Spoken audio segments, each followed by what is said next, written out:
Atas nama Bapa dan Putra dan Roh Kudus. Amin. Shalom Aleichem bersama Mesias.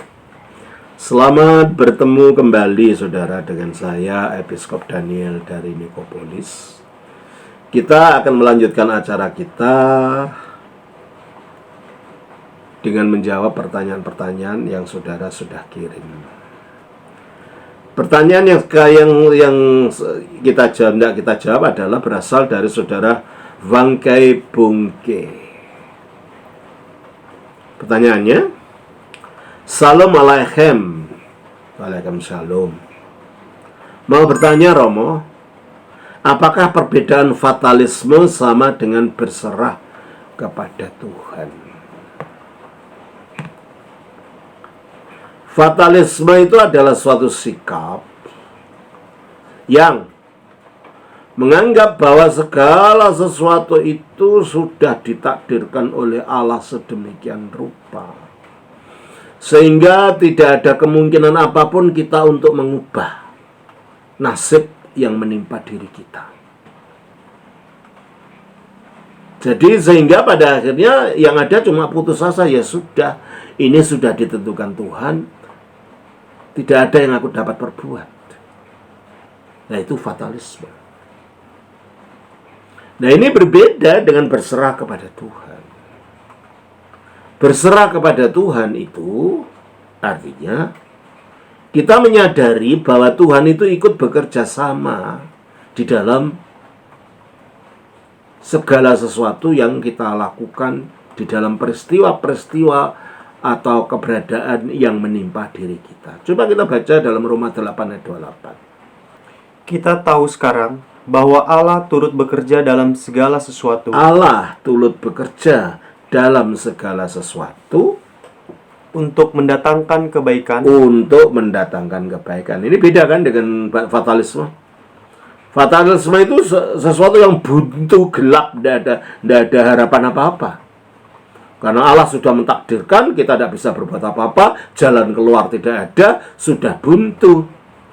Nah, dalam iman Kristen tidak ada begitu. Allah bekerja bersama dalam segala sesuatu untuk mendatangkan kebaikan. Jadi bukan fatalisme ini, karena masih ada harapan ke depan. Harapan akan berubah. Berubah dari yang buruk menjadi baik. Apalagi Alkitab mengajarkan di dalam 1 Korintus 10 ayat 13, pencobaan-pencobaan yang kamu alami ialah pencobaan-pencobaan biasa. Pencobaan biasa yang tidak melebihi kekuatan manusia. Ya. Berarti kalau kita dicobai, jangan kita pikir bahwa ini dunia sudah kiamat, saya tidak bisa berbuat apa-apa gitu. Semuanya sudah habis. Saya sudah habis. Nah gitu, pencobaan-pencobaan yang kita alami itu pencobaan biasa, yang berarti bisa diatasi dan bisa dikalahkan oleh pertolongan Tuhan. Terus kan? Sebab Allah setia dan karena itu Ia tidak akan membiarkan kamu. Nah, ini bedanya dengan fatalisme. Fatalisme itu merasa tidak ada penolong. Allah itu seperti diktator yang semena-mena, ya, semenang-menang bertindak sehingga kita tidak berbuat apa-apa. Allah yang digambarkan dalam Alkitab bukan begitu. Allah tidak membiarkan kita, apa katanya? Tidak akan membiarkan kamu dicobai melampaui kekuatanmu. Tidak membiarkan kamu mencoba melampaui kekuatanmu. Ya, pada waktu perjuangan itu datang memang berat ya. Kadang-kadang mata kita melihat pada pencobaan itu bukan melihat pada karya Allah yang akan menolong kita, sehingga mata kita hanya melihat yang kecil, seolah udah nggak ada harapan, nggak ada jalan keluar. Nah, makanya kalau ada pencobaan, jangan dilihat pada pencobaannya itu. Terus? Pada waktu kamu dicobai, Ia akan memberikan kepadamu jalan keluar. Jalan keluar. Nah, ini bukan fatalisme kan? Sehingga kamu dapat menanggungnya. Jadi tidak ada takdir mati yang merupakan jalan buntu, tidak ada jalan keluar, itu tidak ada. Asal kita memohon pertolongan Tuhan dan kita tetap berusaha dan kita tetap bersikap positif, tidak ada apapun yang tidak mungkin. Filipi 4 ayat 13. Segala perkara dapat kutanggung di dalam Dia yang memberi kekuatan kepadaku. Segala perkara dapat kutanggung di dalam Dia yang memberi kekuatan kepadaku. Jadi kalau dalam iman Kristen tidak ada fatalisme, tidak ada jalan buntu, karena Allah akan memberikan kekuatan kepada kita untuk dapat menanggung ketika kita ada masalah, dan Allah akan membuka jalan bagi permasalahan yang kita hadapi. Ini jadi beda sekali ya. Jadi itulah yang membuat kita pasrah, karena kita tahu ada harapan. Nah, pasrah itu di situ. Kalau fatalisme tidak tahu ada harapan atau enggak, ada jalan keluar atau enggak tahu ada yang menopang kita atau tidak, lah itu fatalisme. Makanya fatalisme beda dengan pasrah kepada kehendak Allah.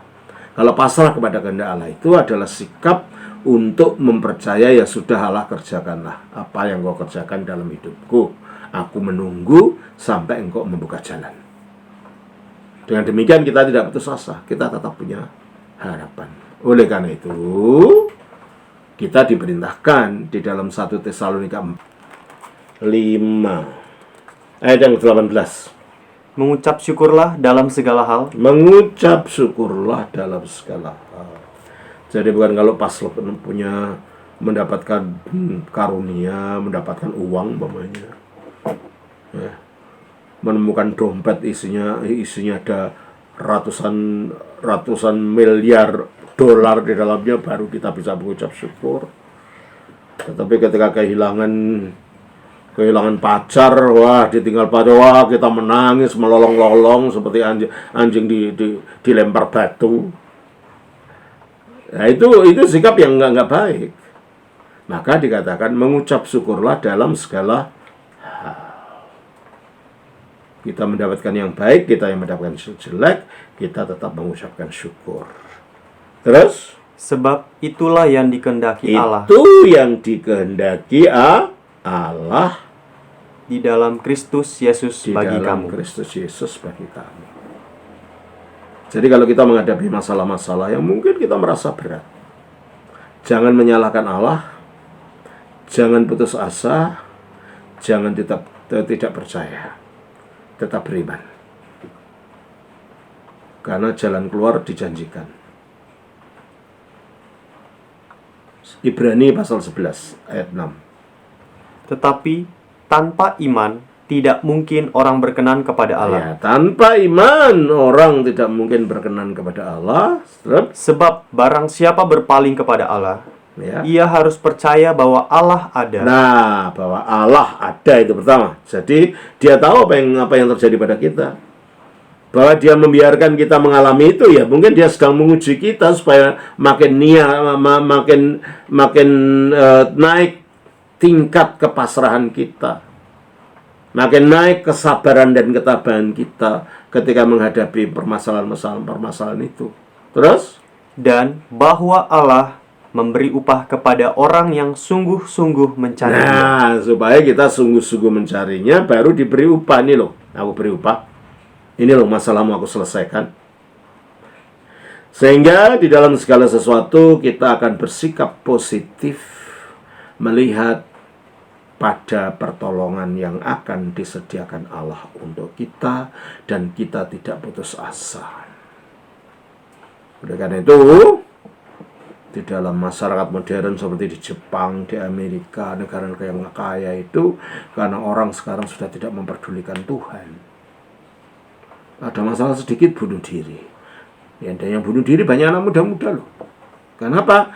Karena dalam batinnya tidak mempunyai pertahanan. Sebab di dalam batinnya tidak diisi kebenaran-kebenaran firman Tuhan yang memberikan kekokohan itu. Maka Korea sekarang juga banyak lagi itu pemuda-pemuda yang mengalami bunuh diri. Ya kenapa? Karena itu mereka tidak punya pegangan. Ya, karena fatalisme tadi. Ya. Kenapa fatalisme? Karena tidak ada punya tempat bergantung. Gitu. Nah, kalau kita punya tempat bergantung, seperti yang diajar dalam Alkitab tadi, ya kita akan kokoh menghadapi apapun. Begitu ya, Saudara Bungke. Kiranya Tuhan memberkati. Shalom. Senang Bapa, Putra, Roh Kudus. Amin.